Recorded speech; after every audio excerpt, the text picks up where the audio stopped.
İspanya'nın 800 yıllık Endülüs macerası 1500'lü yıllarda sona erdi.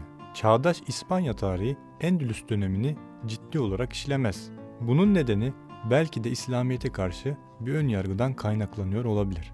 Bugün ne kadar görmezden gelinse de Müslümanların mimari eserleri o günlere haber veren en kuvvetli şahitler.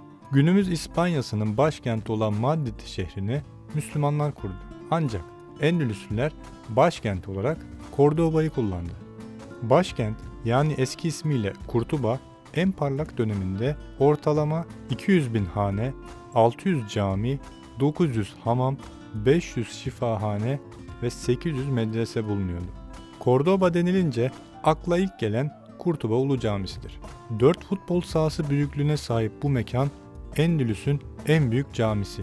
Şam'daki Emevi Camisi'nden ilham alınarak yapıldı ve zamanla genişletilerek 860 sütun üzerine inşa edildi.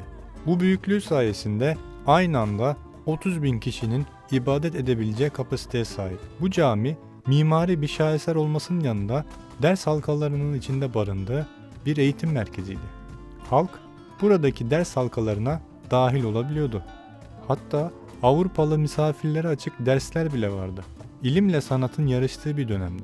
Bunun simgesi olarak Kurtuba Camisi'nde ancak 2 kişinin kaldırabildiği devasa bir Kur'an-ı Kerim vardı. İspanyolların şehri geri alması sonrasında bu cami orta kısmı değiştirilerek Cordoba Katedrali'ne çevrildi. Günümüzde bu haliyle yılda on binlerce turisti kendine çekmeye devam ediyor.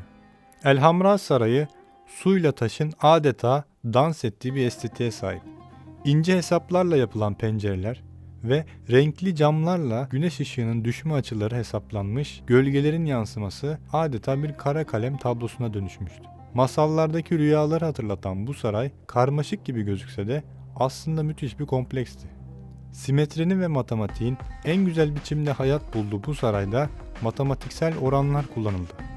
Büyüyen bina boyutları birbirinin köşegen uzunluklarına göre tasarlandı ve düzenli bir oran takip ederek arttırıldı. Endülüs'te ilimle sanatın buluşmasının en güzel misali olan bu saray, yoğun ziyaretçi akınından dolayı randevuyla çalışmakta.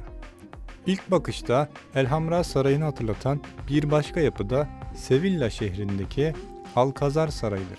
Endülüs mimarisinin tüm ihtişamını gösteren bu yapı aslında Müslümanlara ait değil. Endülüs zayıflamaya başlayıp toprak kaybettiğinde Sevilla'ya hakim olan İspanyol kral tarafından adeta bir zafer anıtı gibi yapıldı. Ancak bu sarayın yapımı için Müslüman mimarlardan yardım istendi. Bunun sebebi Endülüs'teki mimari yapıların Avrupa'yı fazlasıyla etkilemesiydi. Bu yüzden özellikle İspanyol krallar yeni yapılar için Müslüman mimarları kullandı. Alcazar Sarayı böyle bir anlayışla sipariş edildi ve tamamen Müslüman mimarisine göre inşa edildi. Daha da ilginç olansa kralın sarayın duvarlarına önemli sözler yazmasını istemesiydi. Ancak bunların Arap alfabesiyle yazılmasını istedi. Bunun üzerine sarayın bazı bölümlerine Hristiyan kültürüne ait sözler Arap alfabesiyle yazıldı. Sarayın bazı bölümlerine İspanyol kral kendisine halife olarak yazdırdı. Günümüzde bu saray Sevilla şehrinin simgelerinden biri olma niteliğini hala sürdürüyor. Harabe halinde bulunan meşhur bir saray da Medinetüz Zehra'dır. Esasen Medinetüz Zehra sadece bir saray değil, binlerce kişinin hayatını sürdürdüğü bir saray şehir.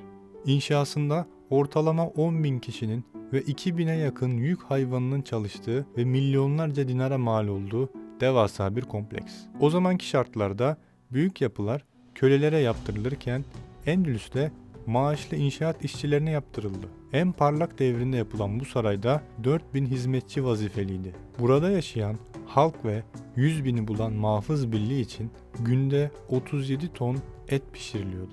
Sarayın süs havuzundaki balıklara atılan günlük yem miktarı 70 çuvaldı. Çiçek bahçeleri ve süs havuzları ile bir cennet bahçesi gibi tasarlandı. Avrupalı misafirler evvela burada ağırlanırdı. Bahçeler, havuzlar ve kuş cıvıltıları eşliğinde dinlendirilirdi. Bu muhteşem şehir önce Berberi istilasına, sonra da Haçlıların hışmına uğradı. Şehirdeki taşlar, kilise, manastır ve köprü gibi başka inşaatlarda kullanılmak üzere taşındı. Bu yüzden hüzün dolu bu sarayın günümüze pek az bir kalıntısı ulaştı. Endülüs medeniyetini İber Yarımadası'ndan süpüren İspanyollar muhteşem mimarinin tesiri altında kalmaktan kendilerini alamadılar. 1800'lerden sonra yapılan devlet binalarında bile Arap mimarisinin etkisi bariz bir şekilde görülüyor. Madrid ve Barcelona arenaları, Sevilla'daki Plaza de America ve Toledo tren istasyonu gibi yapılarda bunları görmek mümkün. Endülüs'ün en güzel eserleri bugün İspanya'nın güney şehirlerinde ziyaretçilerini beklemekte.